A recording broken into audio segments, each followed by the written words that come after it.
सभी social media family को मेरा प्रणाम और छोटों को ढेर सारा प्यार। एक राजा थे, उन्होंने अपने मंत्रियों से पूछा कि सबसे सुंदर सेज कौन सी होती है, यानी बिस्तर। सबसे सुंदर जल कौन सा होता है और सबसे ज़्यादा मन को शांति किस चीज़ से मिलती है। अब पूरे दरबार में लोग बोलने लगे, कोई मखमल का गद्दा, कोई दरी, कालीन, अपनी अपनी बुद्धि से सबने बताया। जल को गंगा जल पवित्र होता है, गंगा जल प्यारा होता है। और खाने की चीज़ों में भी लोगों ने बहुत सारी चीज़ें बता दी, ये अच्छा लगता है, वो अच्छा लगता है। तो वहीं पे एक विद्वान बैठे थे जो कि राजा के राजपुरोहित थे। वो चुपचाप सब बातें सुन रहे थे। राजा ने बोला, महाराज आपने तो कुछ बोला ही नहीं। तो राजपुरोहित जी बोले कि सबसे सुंदर सेज वो नहीं होती है जो आलीशान सजावट से भरी होती है। सबसे सुंदर सेज वो होती है जहाँ लेटते ही सुकून की नींद आ जाए। वो स्थान कैसा भी है, अगर हम लेटें और हमारा मन सुकून में है ना, तो हर स्थान सुंदर सेज बन जाती है जहाँ हम सोते हैं। और गंगा जल की बात हुई, हम कहीं निर्जन स्थान पे जा रहे हैं, हमारे पास पानी नहीं है, तो हम वहाँ गंगा जल कहाँ ढूंढेंगे। हमारे लिए जब जिस समय जो जल उपलब्ध हो और हमारी प्यास बुझा सके, वो जल सबसे उत्तम होता है। और खुशी किस चीज़ से हमें मिलती है? संसार में आज तक ऐसी चीज़ कोई बनी ही नहीं है जो पल भर की खुशी से ज़्यादा, घंटे दो घंटे की खुशी ज़्यादा, साल दो साल की खुशी ज़्यादा हमें दे सके। संतुष्टि ऐसी खुशी है कि जब हम संतुष्ट रहते हैं, हमारे जीवन में जो भी हमें मिलता है हम संतुष्ट रहते हैं, ईश्वर का शुक्राना करते हैं, भगवान जी का थैंक यू बोलते हैं। वही पल हमारे खुशी का पल होता है, क्योंकि न राजा सुखी है न प्रजा सुखी है, न भिखारी सुखी है न जमींदार सुखी है, क्योंकि सबको लालसा है।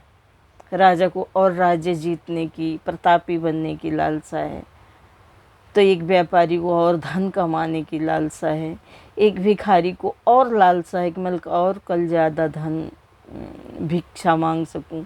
लेकिन जो एक संतुष्ट व्यक्ति है ना, दिन भर उसने जो भी किया, जैसा भी किया, और शाम को वो सुकून से बैठता है और सोचता है थैंक यू, मेरा सुंदर सा दिन बीता। और फिर सोते टाइम भी वो भगवान जी का शुक्राना करके सोता है ना, उससे बड़ी खुशी कोई हो ही नहीं सकती। और अचरज की बात यह है कि हम सबको मालूम है कि हर दिन हमारा कम हो रहा है, फिर भी हर दिन हमारी लालसाएं बढ़ती जा रही हैं, इच्छाएं बढ़ती जा रही हैं, कामनाएं बढ़ती जा रही हैं। शौक पूरे करना अलग बात है, इंजॉय करना, आनंद में रहना अलग बात है, लेकिन लालसा एक विकार है। जैसे मुझे कभी किसी ने बहुत पहले पूछा था, मेरी नई नई शादी हुई थी, थोड़ा दिन बीता था, तो होता है ना कुछ ऐसे दोस्त यार भी मिल जाते हैं ज़िंदगी में। मेरी एक फ्रेंड ने मुझे बोला, तो अपने पति से कुछ बोलती नहीं है? बोली नहीं, क्या बोलूँ, समझदार को बोलना नहीं पड़ता है।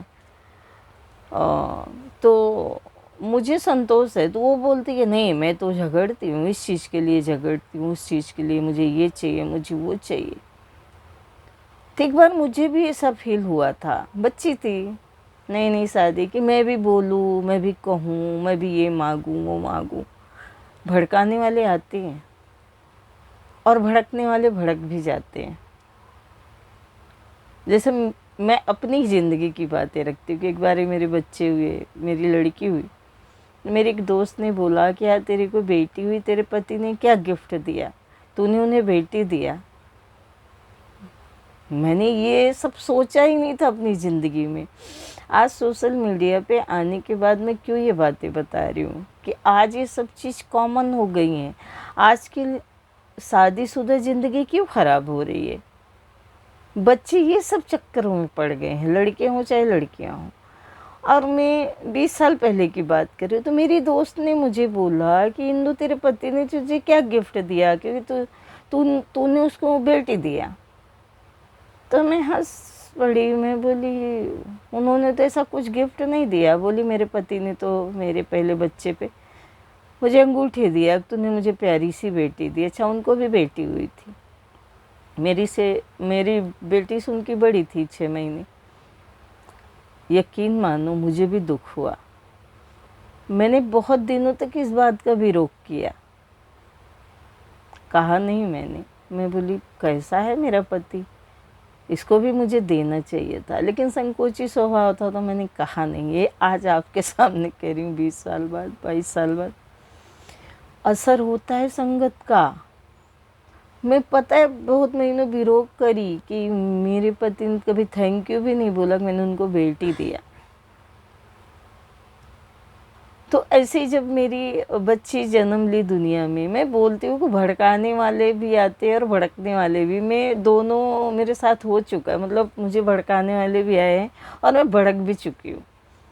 होता है, मन में दुख होता है। जैसे वो दोस्त ने कहा, तो मैंने बोला मुझे बहुत संतोष है। बोली मुझे संतोष नहीं है, मैं तो लड़ती हूँ। ठीक है, तब का दिन आज का दिन बहुत कुछ बदल गया है। उसकी ज़िंदगी में भी पति है, बच्चे, मेरी ज़िंदगी में भी पति और बच्चे। लेकिन बात यहाँ वो आ गई 20 साल बाद मैं एकदम सुकून में हूँ। मैं लड़ी नहीं तो उसके प्रतिफल मुझे कदर मिल रही है, बच्चों से, पति से इज्जत मिल रहा है, सम्मान मिल रहा है। मेरी हर चीज़ को प्यार के साथ कबूल किया जाता है। तो आज मैं ये बात इसलिए अपने अनुभव रख रही हूँ कि मुझे भी रोग हुआ था। मुझे वैसे भड़काने वाले भड़काते थे तो मन में ठान लेती थी, लेकिन मैं कहती नहीं थी, बोलती नहीं थी। मैं अब सोचती हूँ कि आज मैं अगर बोलती होती, झगड़ती होती, तो आज मैं किस मुँह से ये सब बातें आपके सामने रखती। और आज यही हो रहा है, दिखावा।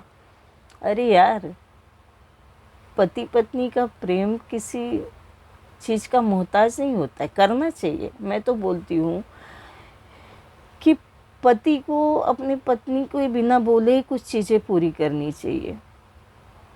बीच बीच में कुछ देते रहो, उनके कर्तव्यों का थैंक यू बोलते रहो, क्योंकि तुम्हारी ज़िंदगी में सब कुछ छोड़ के आई हैं तुम्हारे साथ, और सब कुछ वो दे रही हैं अपनी हिस्से का। लेकिन अगर कहीं पति भी पीछे रह जाता है तो पत्नियों को भी सोचना चाहिए कि वो माँ का लाडला बनते बनते पति बन गया है, उसने दुनियादारी उतनी निभाई नहीं है, तो उनको वो दुनियादारी प्यार से सिखाना चाहिए। आजकल मजाक में भी होता है, मम्मीज बॉय है, तू तो मम्मीज बॉय है। मेरा बच्चा बोल रहा था कि मेरे दोस्त लोग बोलते हैं तू तो मम्मीज बॉय है, मतलब मम्मी की ज़्यादा सुनता है। क्यों? ऐसी भी लड़कियां होती हैं जिसके लिए लड़के लोग माँ बाप से झगड़ के अलग हो जाते हैं, दूर हो जाते हैं, माँ बाप को छोड़ देते हैं। लेकिन कुछ दिन बाद क्या होता है, यहाँ बात ना मम्मी की है ना पत्नी की है, यहाँ बात संस्कारों की है। हम ऐसे अपनी बेटियों को और बेटों को संस्कार दें, और हम ऐसे बने कि ना मम्मी जुबाए बने, ना हम पत्नी के गुलाम बने, ना हम अपने पति को गुलाम बनाए। क्योंकि अब जो बीवी अपने पति को गुलाम बनाती है ना, उनकी औकात भी नौकरानी वाली होती है। अपने पति को राजा बना के रखना है और हमको रानी बन के रहना है। थोड़ी बहुत उलट पुलट होती रहती है, उसको एक्सेप्ट करना है। मुझे तो ऐसा लगता है गृहस्थ जीवन में 75% एडजस्टमेंट से ही ज़िंदगी में स्वर्ग आता है। एडजस्टमेंट करके एक दूसरे की गलतियों को ढक के और प्यार से जब हम गृहस्थ जीवन जीते हैं ना, तो सबसे सुंदर तपोवन गृहस्थ जीवन होता है। तो ज़्यादा हो गया है, कुछ गलती हो तो बाय। और सबको मेरा ढेर सारा प्यार। Love you.